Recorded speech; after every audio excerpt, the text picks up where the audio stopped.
সাল্লাল্লাহু তাআলা আলাইহি ওয়াসাল্লাম তার জন্মই ছিল পৃথিবীর প্রথম মসজিদের আঙ্গিনায়।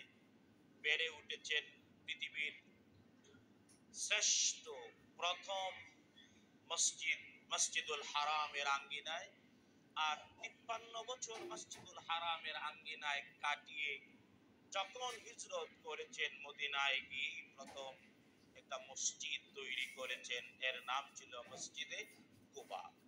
রাসূলুল্লাহ সাল্লাল্লাহু আলাইহি ওয়াসাল্লাম 4 দিন অথবা 1 সপ্তাহ অথবা 15 দিন ছিলেন কুবায়, কিন্তু সেখানে একটা মসজিদ।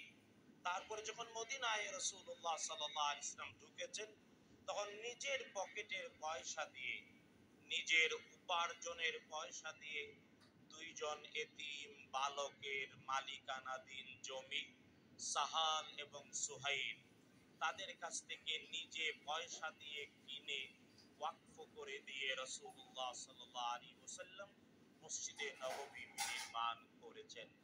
তাই মসজিদ থেকে ইসলামের সভ্যতা প্রচারিত হয়েছে, প্রসারিত হয়েছে, লালিত হয়েছে। আল্লাহ তাআলা আমাদেরকে মসজিদ কেন্দ্রিক সভ্যতায় অংশীদার হিসেবে কবুল করুন, আমরা বলি আমিন।